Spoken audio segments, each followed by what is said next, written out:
Okay, good. So at the bottom, there are some words or adjectives that might describe your classroom. Okay, so if you think about the look and feel of your own classroom, what are you trying to create for your students every single time you have a lesson? There might be some of these that apply, some of them, maybe all of them do. But what you need to kind of see is what is the ones that you think most describes the look and feel of your classroom.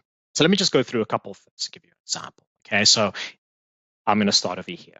Okay, so the first one over here is it's like, do you want every one of your classrooms to be colorful, to be vibrant? Do you want it to be playful? Do you try to create that every time for your students when they come in? Is it something visually like stimulating when they come in, right? And I see some teachers that love to go with EDBs, they like to create that environment. And for them, it makes the kid also feel relaxed, makes them feel comfortable. Okay. So as an example, let me take another couple of examples here. And if there's any one of these that you're not quite sure about, then do let me know as well. Okay. I mentioned like artistic as well. So I'm just going to talk about this. Okay. A lot of the times, some of our teachers, some of our students, visual learners, love to incorporate more pictures in the classroom, right? More art. Sometimes we have students that draw pictures for us if they're trying to illustrate something that they are learning. Is that something that you encourage in the classroom a lot of the time? It's like, do you want it to be artistic? Are you artistic yourself? Okay. And want to kind of like share that and teach in that way. Okay. Nadia, for example, you're musical, right? You're a musician as well. So is that something that you incorporate in some way? You know, so bringing your own kind of sort of area of expertise into it. Okay. Obviously, interactive, that's very important. Okay. And don't have to explain that too much. Accommodating.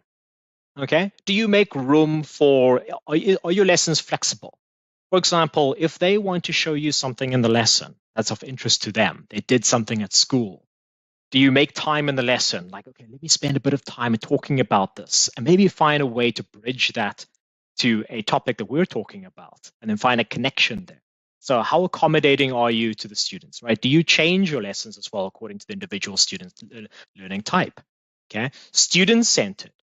Are you focused more on the student's interests and then finding a way to bridge, very similar to accommodating? Okay. So you take a topic and then you center that on something that the student is interested in.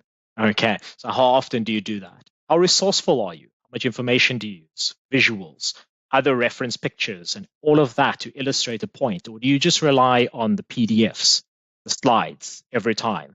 So you get my point. Okay. Are there any ones over here that you're not quite sure about? Maybe I can just explain before we do the activity. If I may ask, the inquiry